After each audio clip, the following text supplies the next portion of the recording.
to retrieve his iPhone. The glow of its screen reflected briefly in his face and drew a frown that gathered between his eyes. He stared at it for a very long time before glancing, suddenly self-conscious, towards Niamh and thrusting the phone back in his pocket. There was an exodus of passengers at the Gare du Nord, but a fresh influx of bodies from a crowded platform, and it was not until they got off at Châtelet-les-Halles that she was able to ask him about it. "Bad news." He glanced at her as they climbed the steps to the street, and the same frown regrouped around the bridge of his nose. "Bad news? Your email, or was it a text?" "Oh, that? No, nothing." He shrugged an uncomfortable indifference. "Shall we get a taxi?" The whisky shop Paris threw light out across the Place de la Madeleine, casting shadows among the trees in the gathering gloom.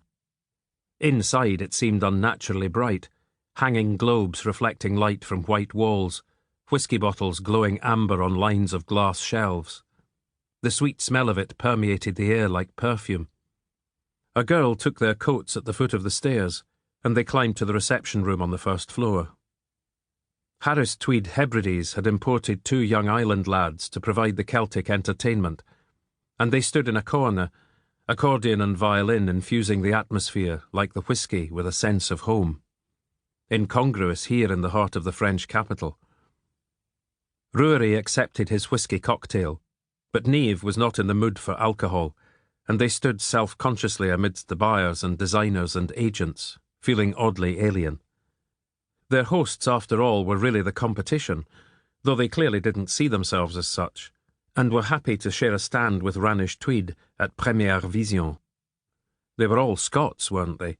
Islanders, selling the Hebrides as much as their cloth. Different markets, anyway. Ruairidh was examining his phone again. "I'm going to have to go to the offices of YSL after we get back to the hotel." "Why?" Niamh felt a cold mist close around her heart. "Forgot to initial the contracts," he said. "Head office won't process them until we do, and there's no time tomorrow. We've got an early flight." As if she didn't know. In any case, she didn't believe a word of it. Ruairidh had lunched with the buyer from Yves Saint Laurent earlier that day, or so he said, while she manned the stand. It was an important order, one of several they had secured at this year's Paris textile fair. Forgot to initial the contracts. She decided to test him. "Want me to come with you?" "No." His response came just a little too fast. He tried to take the curse off it. "Won't take long. I'll be back in no time." They were on the stairs to go, having stayed for what they deemed a respectable period of time, when the PR man called them back.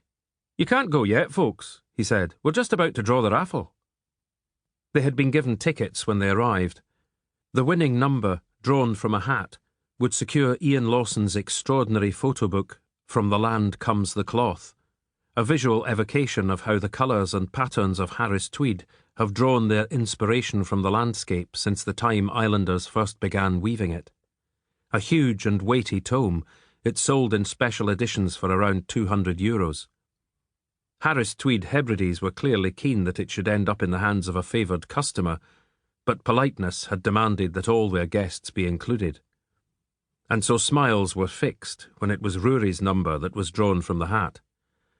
Niamh masked her embarrassment by suggesting they forego their good fortune and offer the book back for another draw.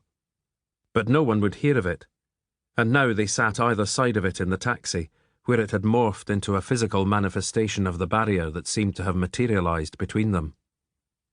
Ruairidh said, "I'm glad they wouldn't take it back. I've always wanted that book." He could have bought it 100 times over, but somehow had never got around to it. In the end it was luck that had delivered it into his hands, the same luck that would desert him in less than an hour.